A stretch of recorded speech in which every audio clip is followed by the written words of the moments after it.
kwamba tunawezaje kuitwa watumishi wa Mungu, nawezaje kuitwa mtumishi wa Mungu. Kwa tunajifunza kwa habari ya kumtumikia Mungu. Nimetangulia kusema kwamba kila mmoja au kila mtu aliyeokoka ni mtumishi wa Mungu. Na nikasema wakati mwingine katika hali ya kawaida tunaitana watumishi wa Mungu. Ni kweli, ni sahihi kabisa kwamba sisi ni watumishi wa Mungu, lakini tunatumika? Yaani sio kuitwa tu mtumishi wa Mungu, issue ni kwamba unatumika. Haleluya, haleluya. Mwangalie jirani yako, muulize unatumika. Usimwogope, mwangalie tu. Haleluya, haleluya. Muulize tena, wewe unatumika kwenye eneo lako? Amekujibuje? Mwingine ni mtumishi wa Mungu. Unaona, mwingine alipoambiwa wewe ni mtumishi wa Mungu ameonyesha tu kutabasamu. Mwingine amesema ndio. Kwa lazima tufike wakati tujue kwamba sisi ni watumishi wa Mungu na tunatumikaje. Bwana Yesu asifiwe sana. Tuanze sasa tukaangalia nini maana ya kumtumikia Mungu. Nini maana ya kumtumikia Mungu? Nini maana ya kumtumikia Mungu?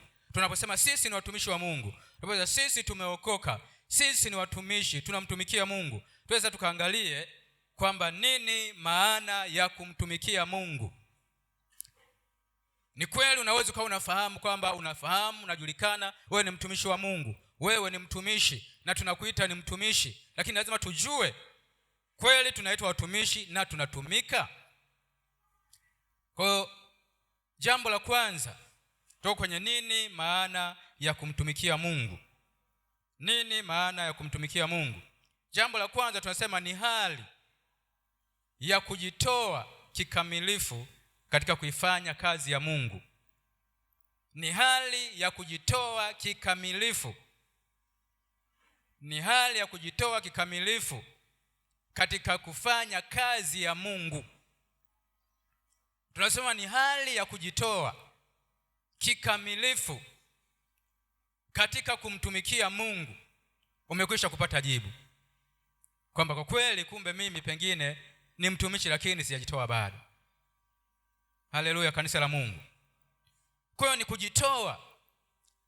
Kama tungepata neema tukawa na muda wa kufafanua neno kujitoa, lina upana sana. Maana tunasema kujitoa maana yake ni kama kujitoa sadaka kwa ajili ya kumtumikia Mungu. Ni kama kuacha baadhi ya mambo yako yaliyokuwa faida kwa ajili ya kumtumikia Mungu. Huko ndiko kunaitwa kujitoa kikamilifu. Maana kikamilifu bila mapungufu, bila sababu.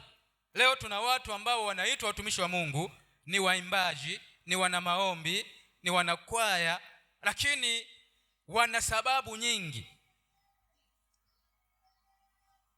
Wana maelezo mengi. Unapowaambia tunataka tumtumikie Mungu, wanakuletea maelezo, wanakuletea sababu. Vile nasema tuko mjini, tumekuja kutafuta hela, hatujaja kushangaa magorofa. Lakini kama kweli wewe ni mtumishi wa Mungu, ni lazima ujitoe. Sema amen. Sema amen. Lazima ujitoe, utumike kwenye nafasi yako. Hauwezi kuwa mtumishi halafu utumiki. Iko sawa sawa hii? Eti kanisa iko sawa sawa hii? Yaani unaitwa mtumishi lakini utumiki. Haiko sawa sawa. Haijakaa sawa sawa. Kwa hiyo lazima ujitoe.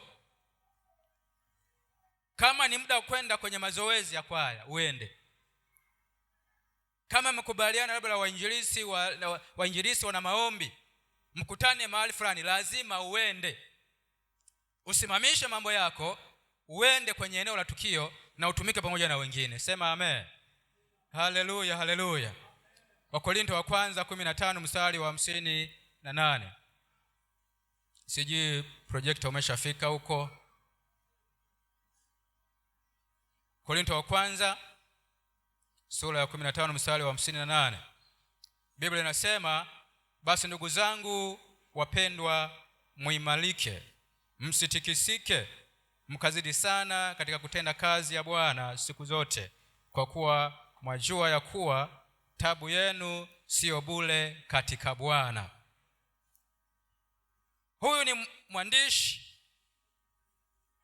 Paulo anawaambia Wakorinto, kwa ndugu zangu muimarike, msitikisike.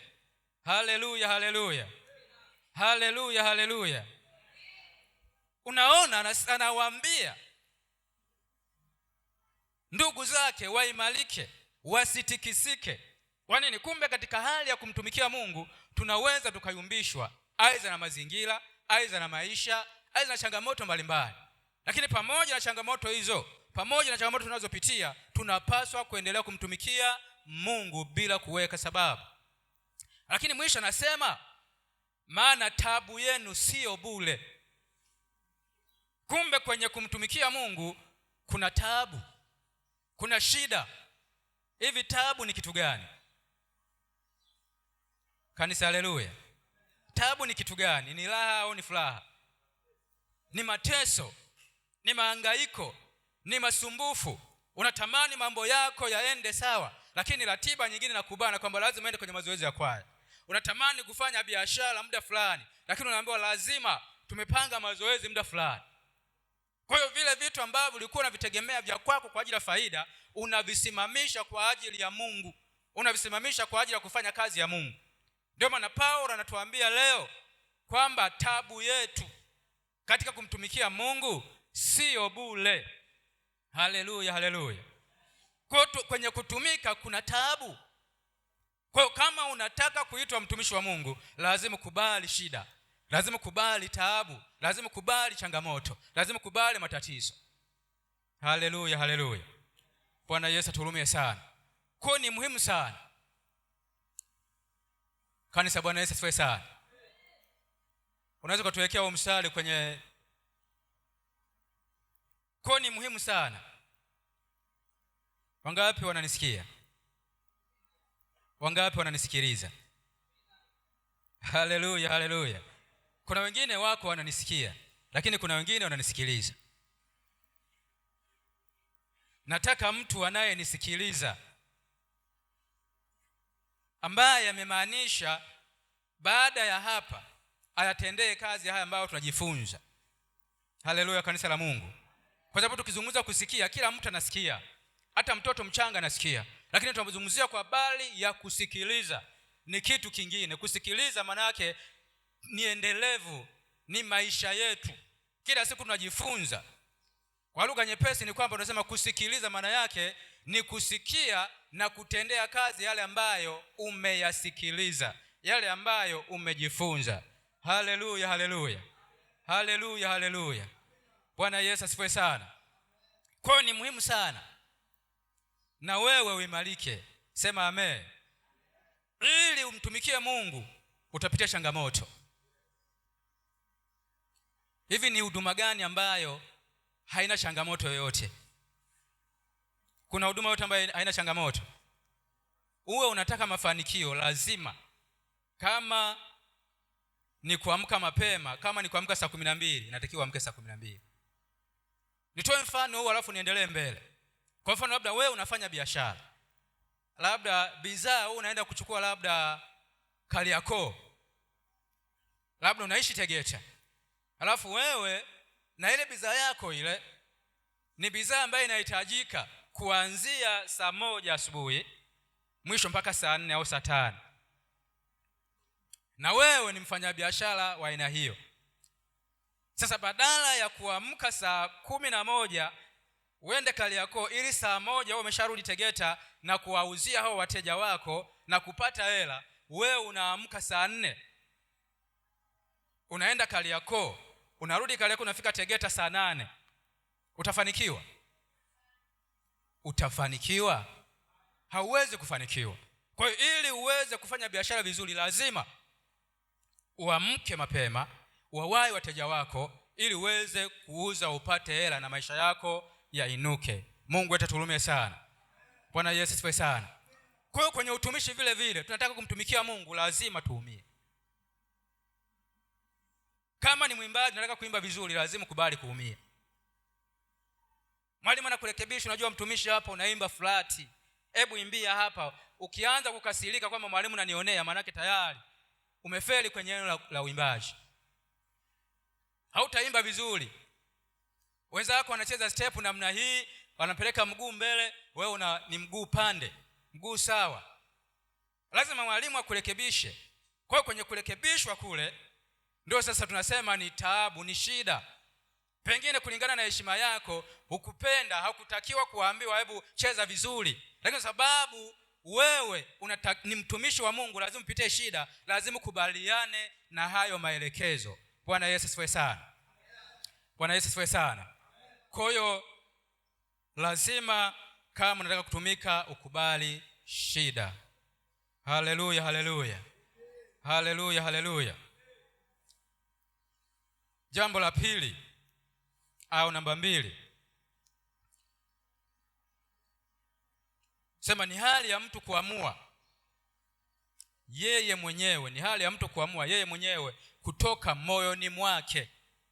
Ni hali ya mtu kuamua yeye mwenyewe kutoka moyoni mwake kujitoa kwa dhati kuifanya kazi ya Mungu.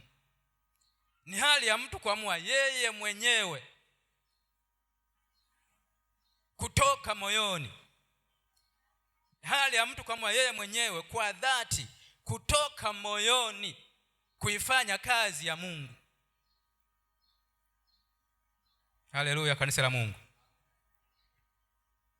Wewe waulize watu waliofanikiwa, unaosikia waimbaji wakubwa wakubwa, waulize.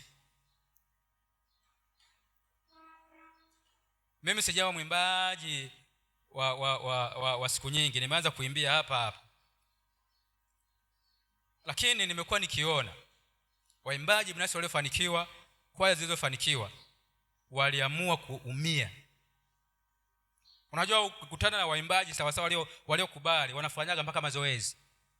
Mlishaye kuwaona mazoezi kabisa ya viungo, yaani kama ni kurusharusha mguu, yaani afika wakati mwingine ni kama yaani somo linakuwa ni mazoezi tu. Tuko pamoja watumishi wa Mungu. Na kuna wakati mwingine tunaimba ambako unasikia sauti na kuaruza, mwalimu anakuambia imba tu, inavyokuaruza hivyo mwisho wa siku nafunguka. Kwa usipojitoa kikamilifu kutoka moyoni, bila kusubiri kuhimizwa, bila kusubiri mwenyekiti wako akwambie mbona hauji, bila kuandikiwa message, wewe mwenyewe binafsi unasema mimi ni mwimbaji, lazima niende kwenye mazoezi. Jamani, Bwana Yesu asifiwe sana. Kwa ni kujitoa. Kujitoa ni hali ya mtu kujitoa kikamilifu kutoka moyoni, yaani kwa dhati, kwa kudhamiria, kwa kumaanisha kwamba mimi ninaenda liwalo na liwe, hivi vitu vyote nafunga, naacha, naenda kwenye ibada. Sasa wangapi wanaweza kufanya namna hii? Ndio maana kwenye utangulizi wangu nimesema ni rahisi kusema mtumishi wa Mungu, tunaitana watumishi wa Mungu, ni sawa kabisa.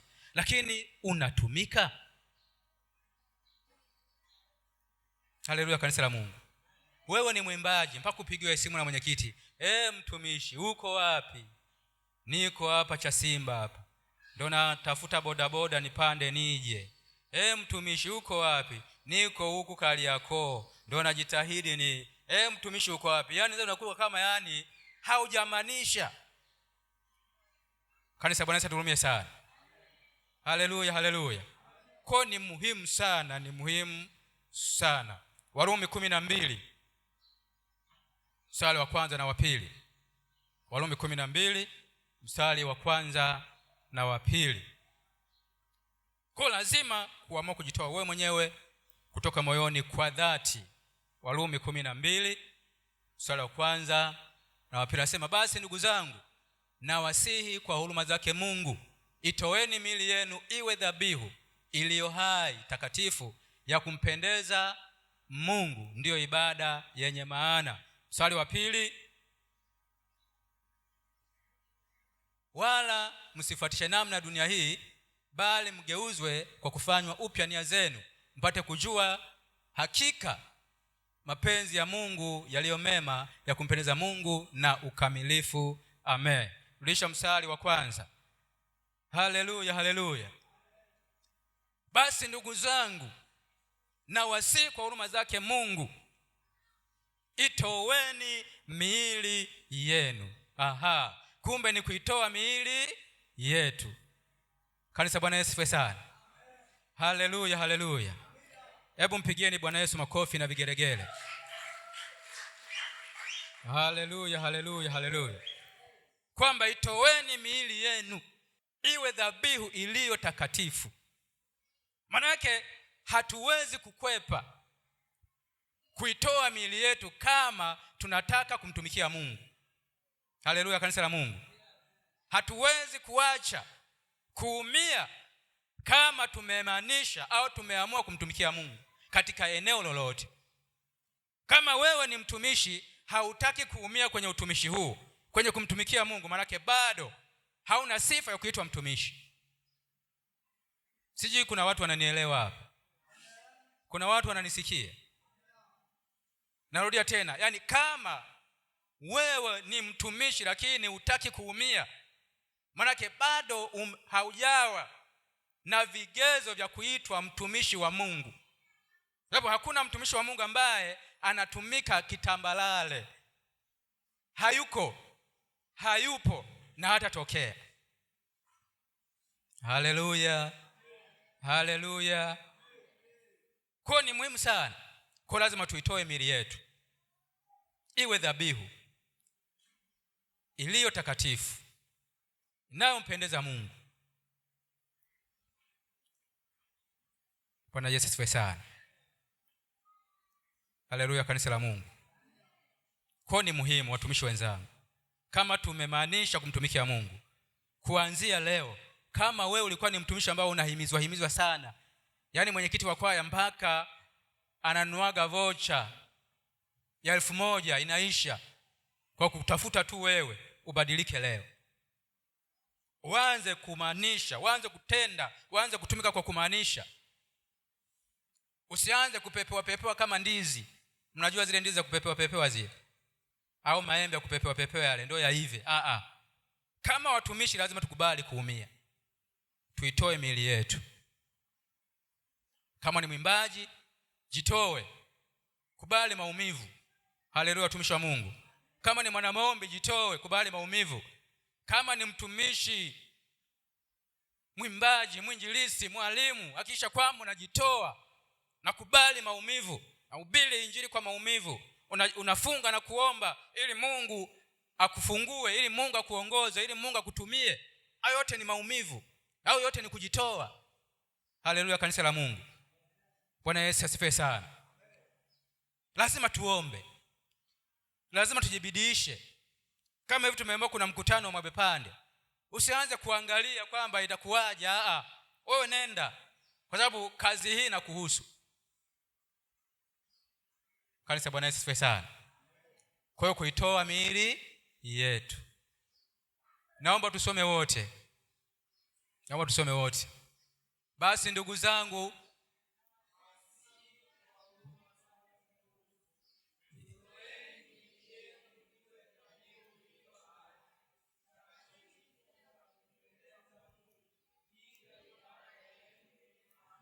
amen.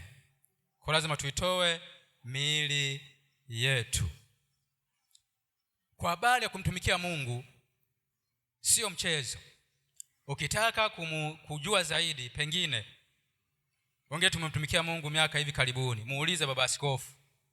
Yaani kile kitendo cha kushika miaka 50 ya utumishi, muulize. Usifikiri amefikia pale tu aliibuka tu kama uyoga, akafikia pale alipofikia. Kuna mateso, kuna changamoto.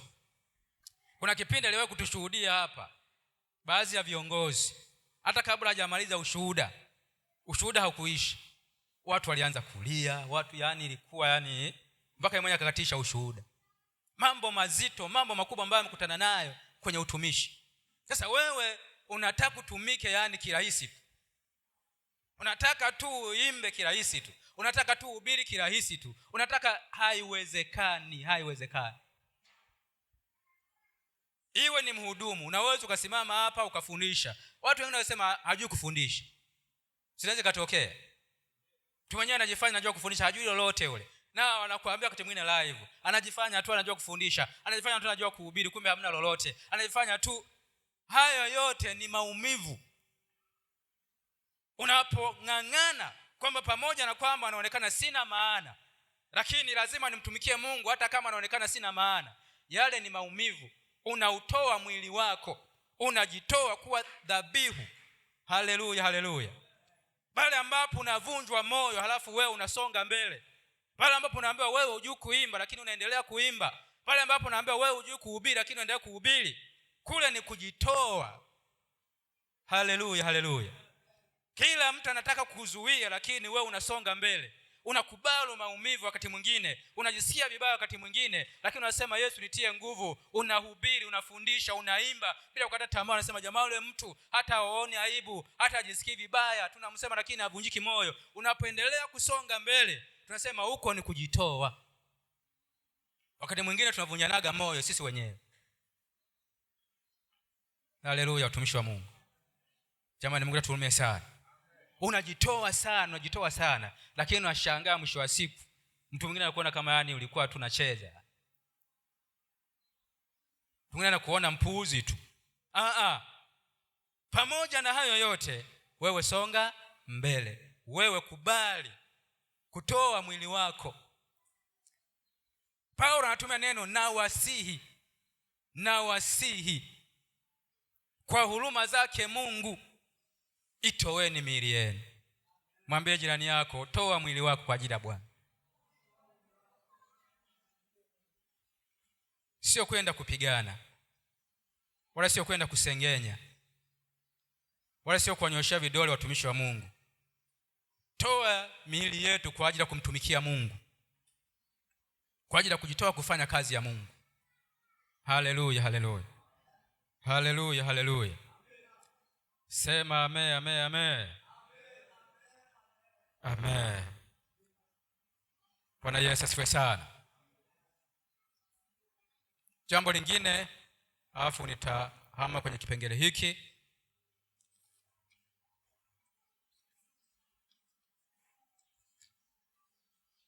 Jambo lingine la tatu,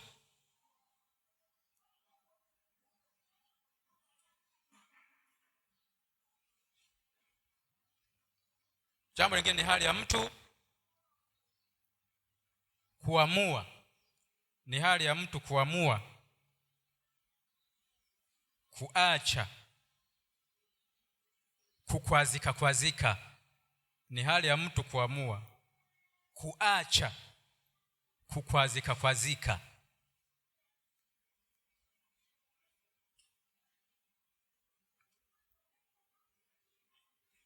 Haleluya kanisa. Tuko tunaangalia maana kumtumikia nani? Mungu. Ni hali ya kuamua kuacha kukwazika. Naomba muinue nyuso zenu mniangalie. Mniangalie kama mnanidai milioni 1 kila moja. Wote hivi mlivyo. Kipiga hesabu ni shilingi ngapi hapa? Ni hela nyingi. Kwa hiyo niangalie kama mnanidai milioni 1. Miaka leo kumekuwa na vitu vya ajabu sana. Watumishi wengi tumekuwa watu wa kukwazika na kususa huduma. Si ndio? Leo unakuta mtu kwa sababu ameambiwa na mwenyekiti wa kwaya au wa maombi au idara ya injilisi, wewe kwa nini hutaki kubadilika kwenye eneo hili? Hebu jitahidi, tumika vizuri. Hebu jitahidi. Anatiwa moyo. Lakini badala yake yule mtu anafanya nini? Anakwazika. Anatengeneza hasira. Ukiwa mtumishi wa namna hiyo, umefeli kwenye utumishi na utafika mbali. Na hata ikifika wakati Mungu akupa uhai mrefu, hata ukitaka kuandika historia utakwama tu mahali. Kuna wakati lazima mtumishi wa Mungu upigwe sana. Mara nyingi tunafeli kwenye eneo hili tulio wengi. Mimi ninazo shuhuda nyingi tu katika miaka hii yangu ya kumtumikia Mungu. Shuhuda nyingi tu. Nimekuwa kiongozi hapa kanisani kwenye idara mbalimbali. Shuhuda nyingi tu. Watu wanasusaga mpaka unajiuliza kwamba hivi huyu mtu ameokoka, ni mtumishi wa Mungu? Yaani unajiuliza, hivi huyu ananisusia mimi sio Mungu, sitamlipa chochote. Yaani sina mchango wowote kwa habari ya yeye kwenda mbinguni zaidi ya kumtia moyo, ya kutiana moyo kama watumishi, lakini anasusa na acha. Ulishakuta na watu wa namna hiyo? Anajiuliza, sipatagi maswali. Sijui wewe mwenzangu hapo ulishawahi kupata sipatagi majibu. Je, ulishawahi kupata majibu? Yaani mimi sio Mungu na mimi napigana ili siku moja na mimi parapanda ikilia na mimi niende ninyakuliwe niende. Yaani siwezi kumsaidia huyu mtu kwamba sasa siku parapanda ikipigwa nitakushika mkono tunyakuliwe wote. Siwezi, sina uwezo. Kwa lazima kila mmoja ajitahidi kwa kadri ya uwezo wake. Mtumishi, mbona siku hizi tukuone kwenye kwaya? Anasema unajua lile neno aliyosema mwenyekiti siku ile ni kwaza. Bado wewe huna sifa ya kuitwa mtumishi. Niangalieni, yani kama uko namna hiyo, hauna sifa ya kuitwa mtumishi wa nani? Wa Mungu. Hata maandiko yenyewe yanakukataa.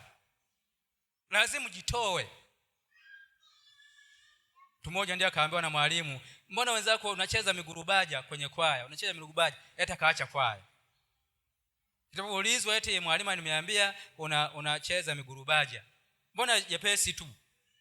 Mbona rahisi tu? Maana yake amekosa neno la kutumika pale kulingana na wakati. Kaona toka ambia mbona unatumika kama hivi? Wenzako wanacheza namna hii, wewe una mgusu unaopelekaje? Hebu rekebika. Sema yule hana hekima yule. Sio tupendaga warokole hiyo. Sio tupendaga kusema hiyo. Kama yule mtumishi hana hekima. Sasa kamuulize mtumishi, hivi nini maana ya neno hekima? Akufafanulie, sema hata sijui.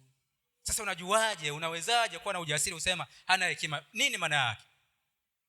Kwa watumishi wa Mungu, lengo letu sisi sote tulioko hapa tumtumikie Mungu. Afu baada ya hapo Yesu atakaporudi atunyakue na twende tukapate taji.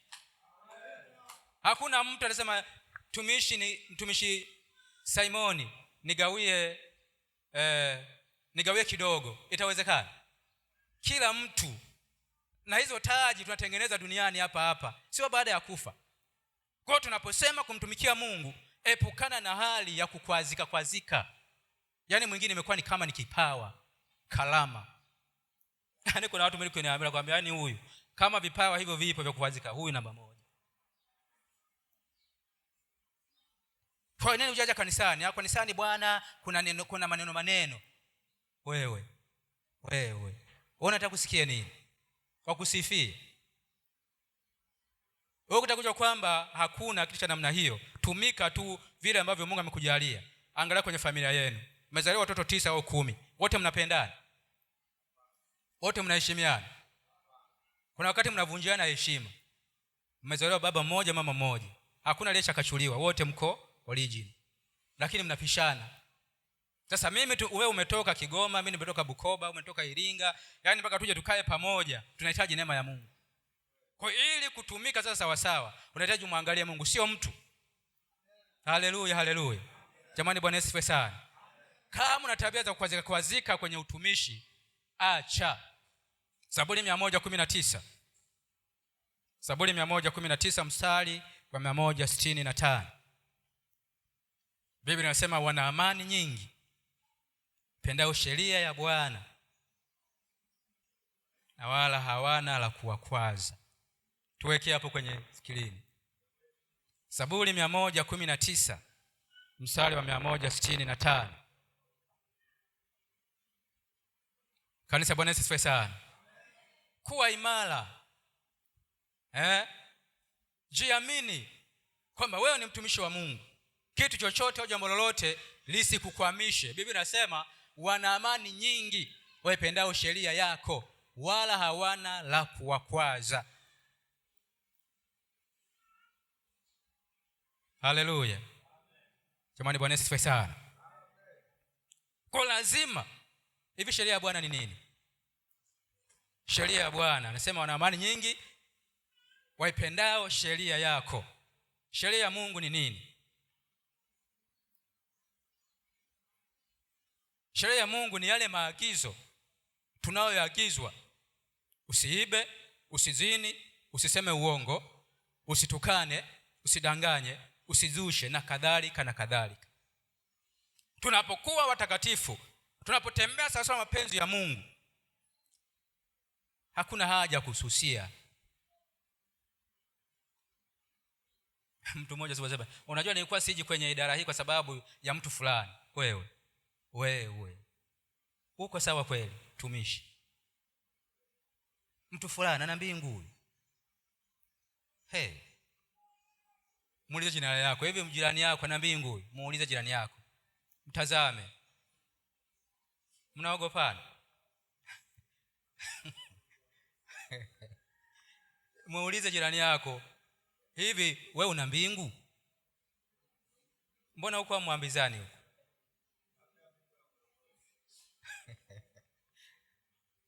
Jamani, Bwana Yesu turumie sana. Bwana Yesu asifiwe sana.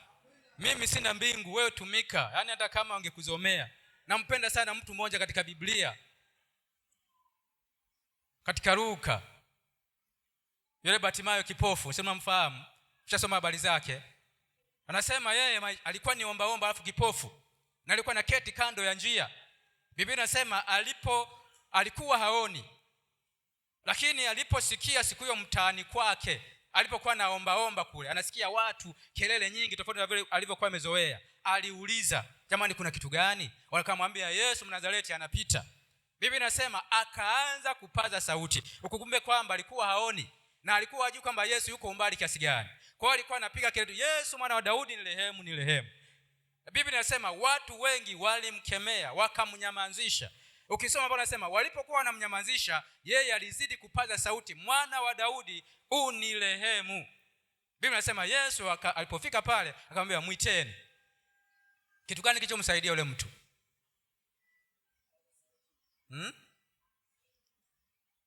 Yaani aliponyamazishwa hakukubali kunyamanza. Wewe unasema kidogo tu tayari unaacha huduma. Huko ni kunyamazishwa. Wewe unaambia tu kidogo tayari unasusa huduma. Huko ni kunyamazishwa. Uweze kufikia kwenye hatima yako. Mungu atuhurumie sana. Haleluya kanisa la Bwana. Haleluya, haleluya. Kwa ni muhimu sana sana wana wa Mungu, watumishi wenzangu, tumtumikie Mungu, tumaanisha kumtumikia Mungu. Tuache masiala.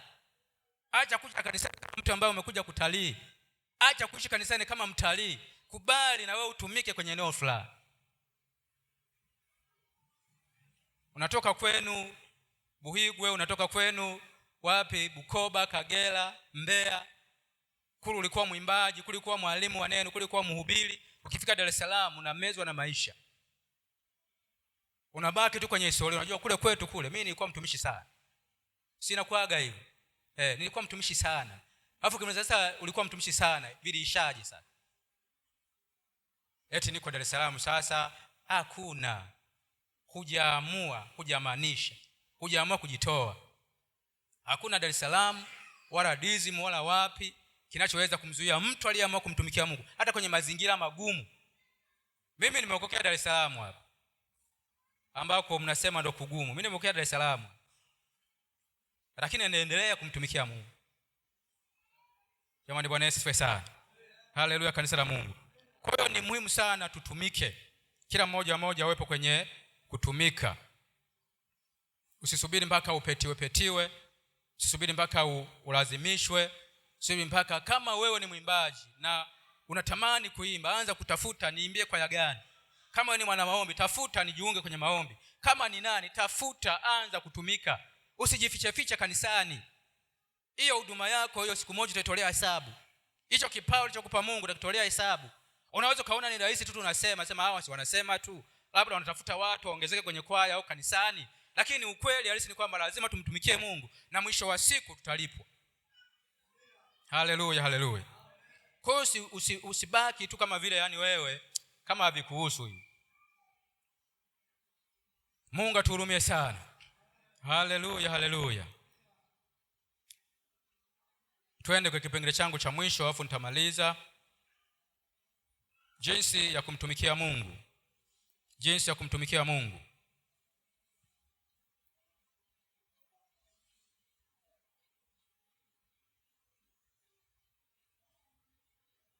Jinsi ya kumtumikia Mungu. Unaweza kusema sasa mimi namtumikiaje Mungu? Inawezekana upo kanisani lakini hujui kwamba sasa namtumikia Mungu, yani wapi, kwenye nini, namna gani.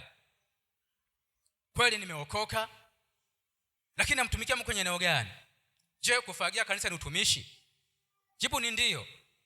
Je, kupanga viti ni utumishi? Jibu ni ndio. Je, kufuta viti kanisani ni utumishi? Jibu ni ndio. Hivi kuna mtu yote ambaye akashindwa hata kufuta viti? Kuna mtu anaweza kashindwa hiyo? Kusogeza speaker kama kuna mtu anaweza kashindwa? Kufuta meza, unafuta vumbi juu ya meza, kuna mtu anaweza kashindwa? Kwa hiyo wote tunaweza. Kwa jinsi ya kumtumikia Mungu. Namba 1, tunamtumikia Mungu kwa kutumia kalama na vipaji sawa sawa na vile ulivyopewa na Mungu. Tunamtumikia Mungu kwa kutumia kalama na vipawa sawa sawa na vile tulivyopewa na Mungu. Haleluya, haleluya. Haleluya, haleluya. Tunamtumikia Mungu kwa kutumia kalama, vipawa sawa sawa na vile tulivyopewa na Mungu. Haleluya. Haleluya kanisa.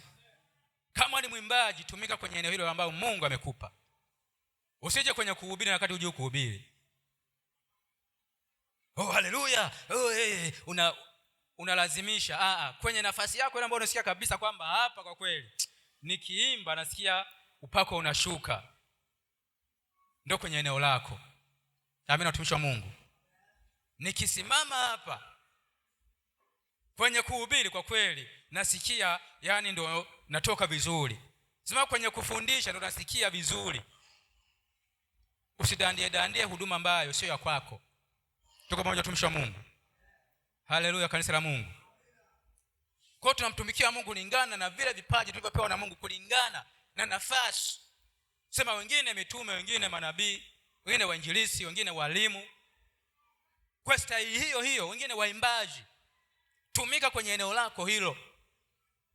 Na kwenye kutumika huko kwa sasa uamue kutoa mwili wako kuwa nini? Kuwa dhabihu. Hata wale wanaotuongoza tunapoamua kujitoa hawapati shida. Tuko pamoja, watumishi wa Mungu. Haleluya kanisa la Mungu. Miongoni mwa kazi ngumu duniani ni kuongoza watu.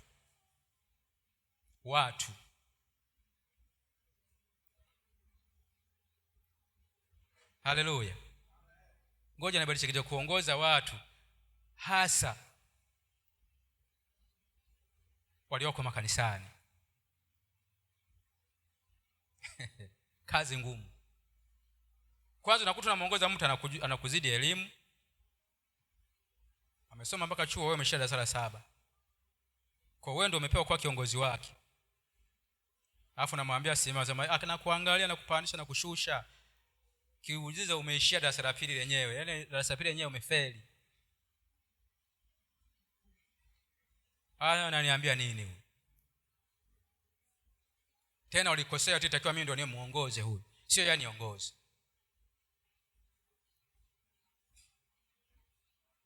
Kwa hiyo lazima tusimame kwenye vipaji vyetu, huduma zetu. Usiyumbe mara kwenye uinjilisti humo, kwenye walimu humo, kwenye nini humo. Unakuta mwingine kanisani na nafasi zaidi, ukimuuliza hata moja hakuna anayetendea kazi vizuri. Mwambie jirani yako sio kama mzururaji kanisani. Angalia huduma moja tu ambayo unaisikia moyoni afu ifanye hiyo. Haleluya, haleluya. Kwa unakuta tunapata shida kwa sababu watu wengi wamo kanisani hajui huduma yake ni ipi. Kisema wainjilisti Lubaki anataka kujiunga na uinjilisti aje, naye anakuja. Tukiita wainjilisti Lubaki baada ya ibada habaki. Wana maombi naye anakuja. Nataka kubaki na maombi habaki. Haya mwana maombi kajiunga na maombi lakini hana sifa ya kuwa mwana maombi. Ni mtu wa kukwazika. Ni mtu wa kuchukia. Ni mtu ambaye wala tukimtafuta kwenye sifa za uombaji hayuko. Kutafuta kwenye uimbaji hayuko. Nasema sasa ilikuwaje sasa?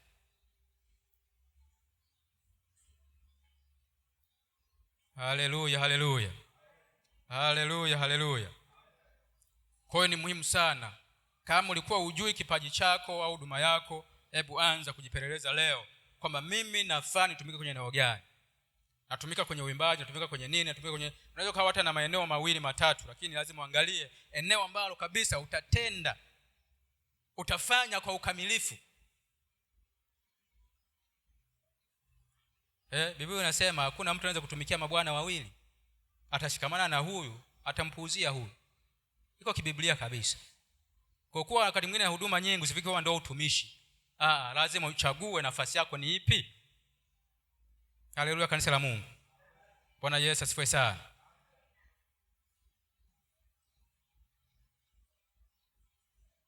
Hebu tuangalie Wakorintho wa kwanza hiyo sura ya 7 mstari wa 7. Ila nipendalo ni kwamba watu wote wawe kama mimi nilivyo, walakini kila mtu ana kalama yake mwenyewe itokayo kwa Mungu, huyu hivi na huyu hivi. Paulo anawaambia Wakorintho kwamba natamani muwe kama mimi. Haleluya, kanisa la Mungu. Yaani wahubiri kama yeye, watumike kama yeye. Lakini anamaliza anasema lakini kila mtu ana kalama yake mwenyewe. Haleluya. Aliyopewa na Mungu, huyu hivi na huyu hivi. Haleluya. Kwa ni muhimu sana kujua kwamba tunamtumikia Mungu kwenye eneo gani. Lazima ujue na ujiridhishe kwamba eneo hili sasa ndio napaswa nimtumikie Mungu, na ukite mizizi hapa.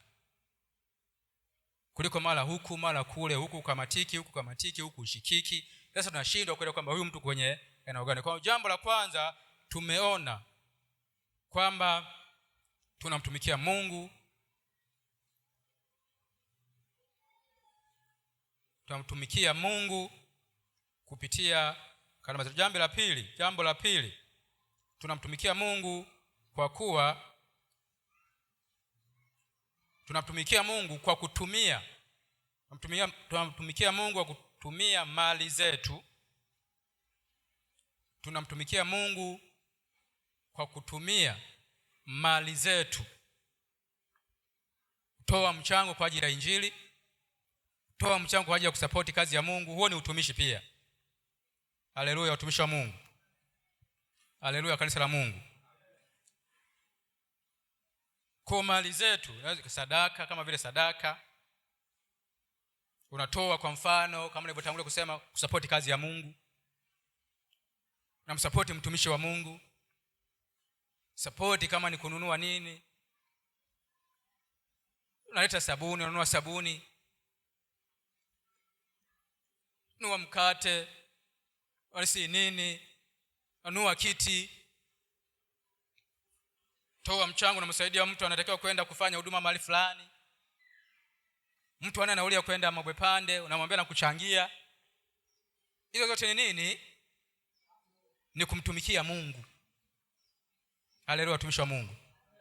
Ni kumtumikia nani? Kwa hiyo hauna sababu. Yaani hautakuja uwe na sababu kwamba kwa kweli mimi jamani sijui nimtumikie Mungu kwenye eneo gani. Hauna sababu. Hauwezi kutoa hela, basi njoo ufagie kanisa. Huko ni kujitoa pia. Amina, watumishi wa Mungu. Hauwezi kufagia kanisa, njoo futefute vumbi vioo vyetu hivi vya madirisha. Hiyo ni kazi ya Mungu nafanya. Hauwezi, basi njoo uombe, uliombee kanisa hata kwa dakika ngapi, hata kwa nusu saa, hata kwa dakika moja, kwamba Mungu bariki kanisa lako. Hauwezi chochote, basi hata hizi maiki tu kuzisogeza, kuziweka pembeni. Yaani kuna mtu atakayesema kwamba mimi sina cha kumtumikia Mungu. Hayupo. Labda awe ameamua yeye mwenyewe. Tuko pamoja, watumishi wa Mungu. Kwa nini? Kila mmoja amepewa hivi na huyu amepewa hivi. Tumepewa tofauti tofauti. Kuna mwingine amepewa zaidi kutoa sana, mwingine amepewa zaidi kushauri sana, mwingine amepewa zaidi kuomba sana, mwingine amepewa zaidi kuimba sana, mwingine amepewa zaidi kuhubiri sana, mwingine amepewa zaidi kufundisha sana, mwingine amepewa zaidi kuimba, kiimbisha tu unasikia mpaka upako unashuka. Yaani sauti tu, hata kama ana sauti ambayo inaridhisha, lakini akiimba tu, kwa sababu ni huduma yake, ni eneo lake, kila mtu anabarikiwa na sauti yake. Kwa nini? Ni eneo lake sahihi. Bwana Yesu asifiwe sana. Haleluya, kanisa la Mungu. Kwa hiyo ni muhimu sana watumishi wa Mungu tuweze kujitoa.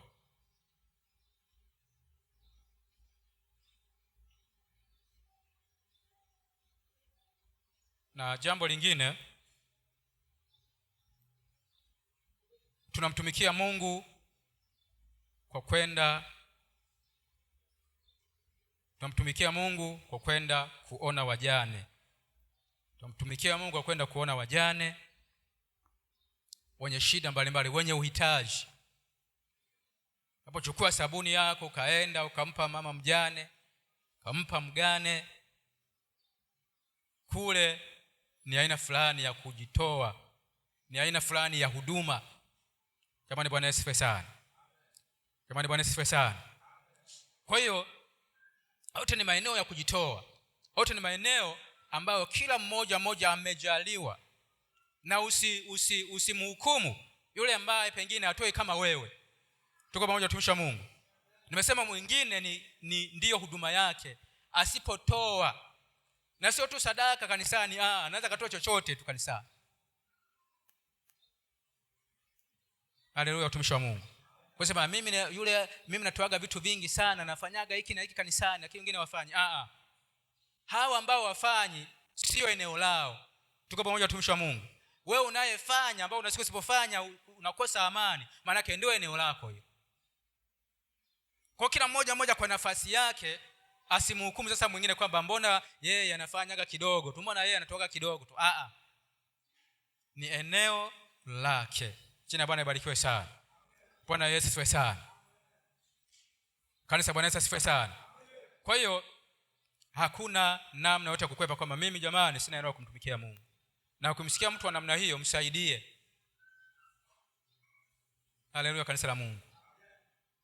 Wangapi wajui huduma zao hapa kanisani? Yaani yeye anakuja kanisani tu, anakuja tu, anaimba, anapiga makofi, anashangilia, alafu anakaa kwenye kiti, alafu anaondoka nyumbani kwake. Na ameshasema kwa kweli mimi pale kanisani nakuwa naenda tu kusikiliza, basi nikimaliza kusikiliza narudi nyumbani na kupumzika. Nani? Anyoshe mkono.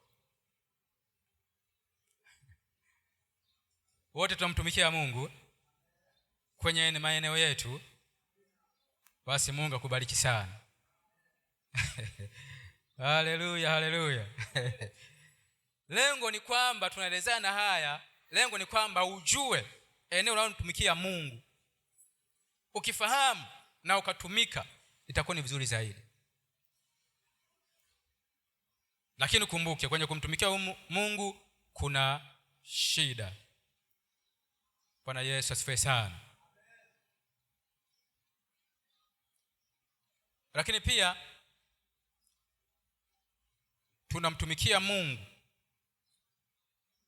kwa kuombea kazi ya Mungu isonge mbele. Tunamtumikia Mungu kwa kuombea kazi ya Mungu isonge mbele. Huwezi kudeki kanisa, huwezi kufuta vumbi, lakini hebu jifungie huko kwako au polini au wapo na kukujua wewe, ombea kazi ya Mungu isonge mbele. Jina la Bwana libarikiwe sana. Bwana Yesu asifiwe sana. Haleluya, haleluya. Kwenye hivyo vifungu andika Ezra sura ya 8 mstari wa 21. Ezra sura ya 8 mstari wa 21.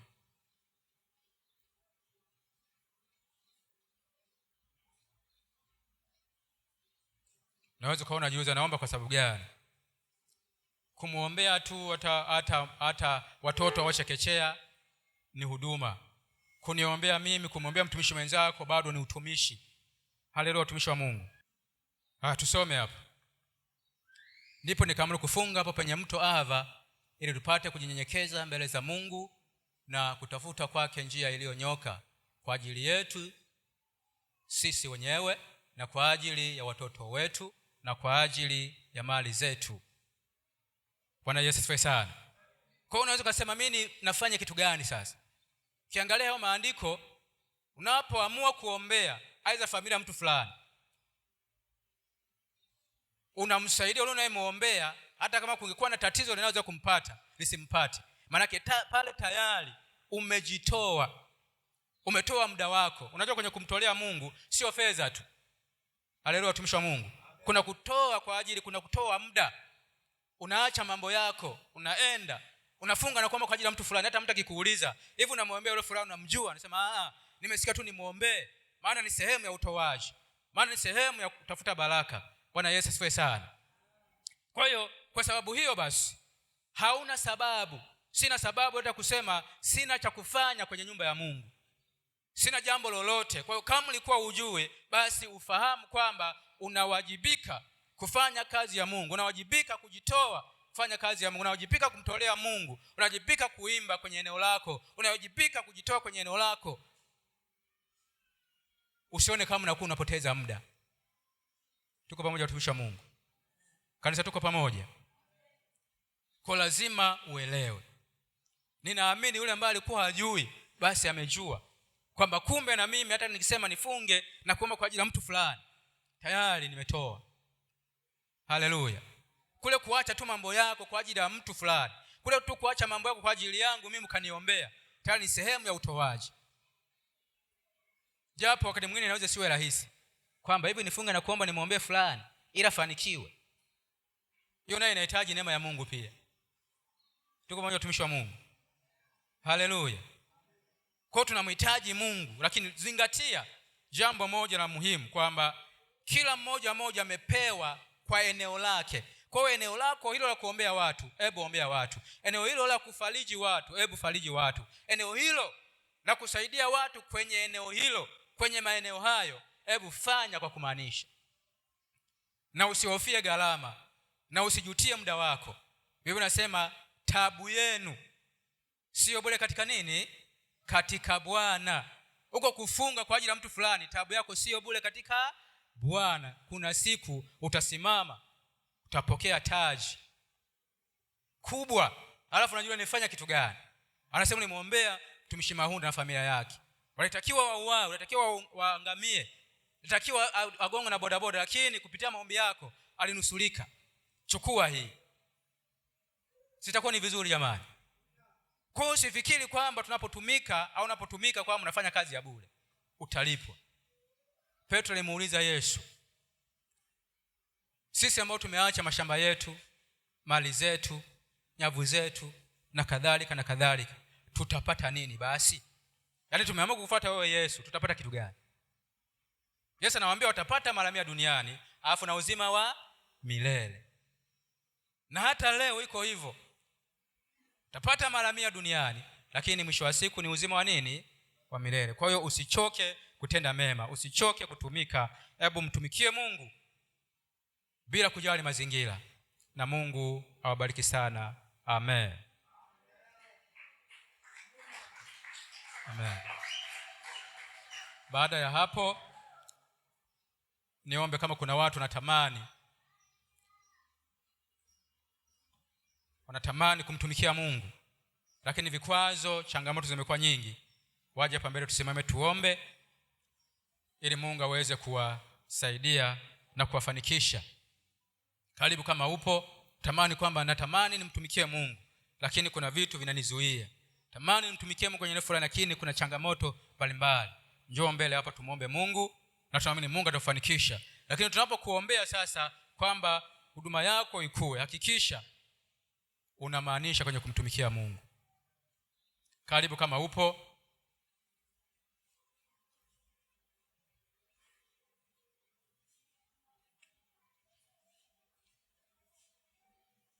Karibu kama upo.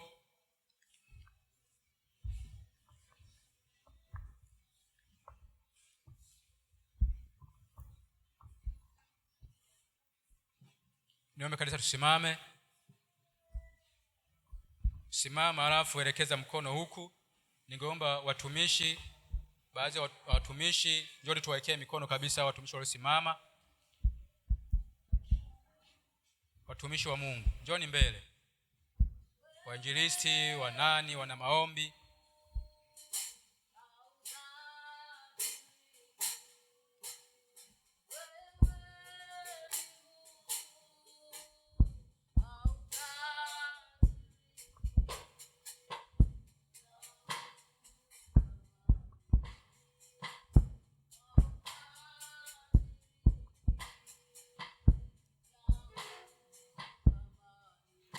Baba, katika jina la Yesu tunakabidhi mikononi mwako watumishi wako ambao Bwana wanatamani wakutumikie, lakini changamoto zimekuwa nyingi. Baba, wasaidie, ondoa vikwazo, ondoa vipingamizi Bwana vinavyoweza kuinuka au vilivyoinuka kuwazuia wasikutumikie wewe Bwana katika maeneo fulani Bwana. Pengine ni uimbaji, pengine ni kuhubiri, pengine ni kufundisha, pengine ni kuomba.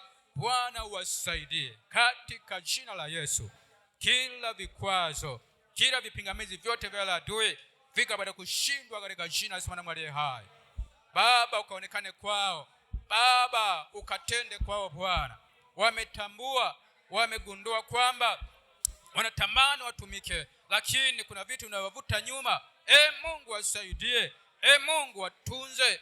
Mungu waepushe na hiyo nguvu inayorudisha nyuma wanapotaka kutumika katika eneo fulani. Bwana wasaidie kwa jina la Yesu. Vifungo hivyo ukavifungue, vifungo hivyo ukaviharibu, visiwe kwazo tena kwao, visiwe kizuizi tena kwao kwa jina la Yesu. Kuanzia sasa wakatumike sasa, wakasikia kufunguliwa, wakasikia amani, wakasikia uhuru kwa jina la Yesu, kwa jina la Yesu, kwa jina la Yesu. Asante Bwana kwa kuwa utawafanikisha, utawawezesha, utawatia nguvu. Falme wa falme wataanza kutumika sasa, maana vikwazo vyako vinavyozuia vimeshindwa, vimeshindwa, vimeshindwa, vimeshindwa, na wako huru sasa katika jina la Mungu aliye hai. Na kurudisha utukufu Bwana, na kurudisha heshima Jehova Shama, kwa kuwa umesikia na umefanya kwa ajili yao, ni katika jina la Yesu. Na wote tuseme amen. Amen.